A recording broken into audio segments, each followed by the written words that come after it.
Okay, I'm Mary Duncan. I'm the National Program Manager for Play by the Rules, www.playbytherules.net.au.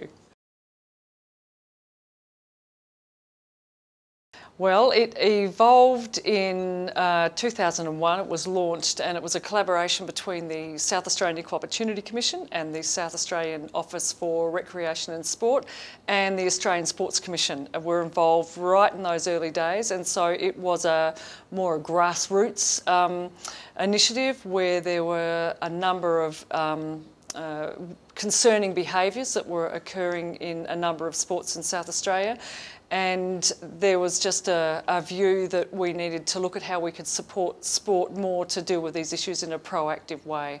And so it was the then Equal Opportunity Commissioner simply got on the phone to the Executive Director of Rec and Sport and said, you know, come on, let's get our heads together and see what we can do. So that's how it started, and it was designed specifically for clubs because we felt that was the level that it was hardest to get information out to, and the concept was to put online learning into a website. And in 2001 that was a bold thought, and it's turned out to be the jewel in the crown of Play by the Rules and still is very popular.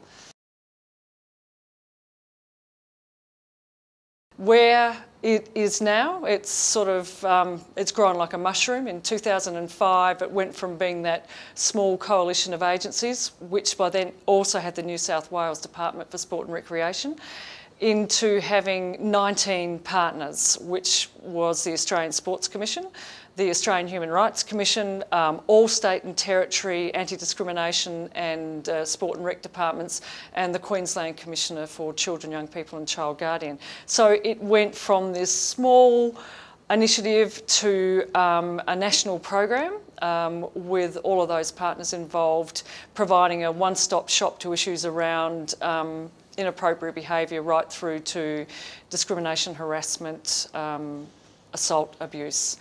But I think the thing that I want to say is, because that's such a mouthful to say, is that really Play by the Rules is about making sport inclusive, safe and fair.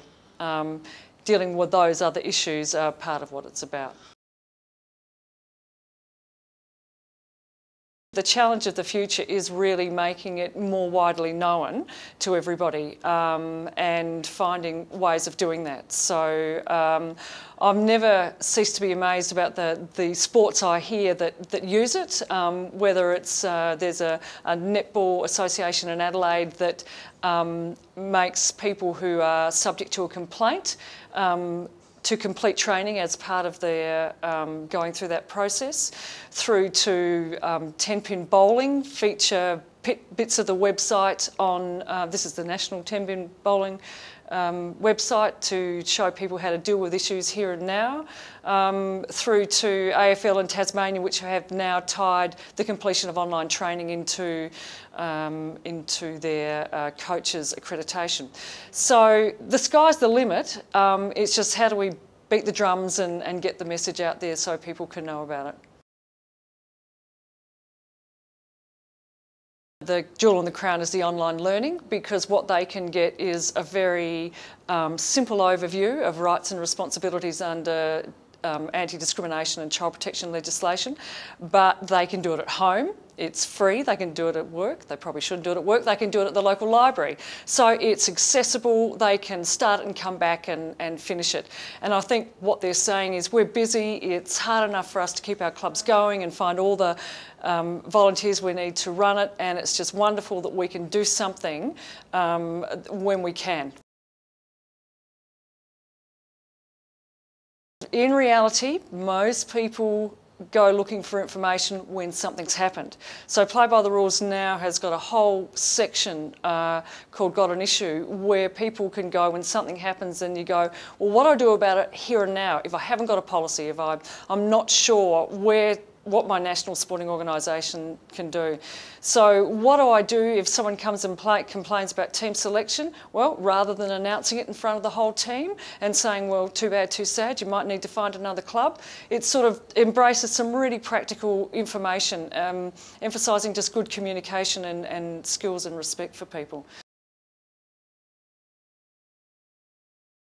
What we're trying to do is have practical, very practical information available. Some of it has been developed through Play by the Rules, but some of it is not Play by the Rules, and we try to be a portal to bring the best of the resources out there. For example, you know, we often see complaints around well-intentioned coaches who might just lack training and support, and so we always refer to the Australian Sports Commission's online training.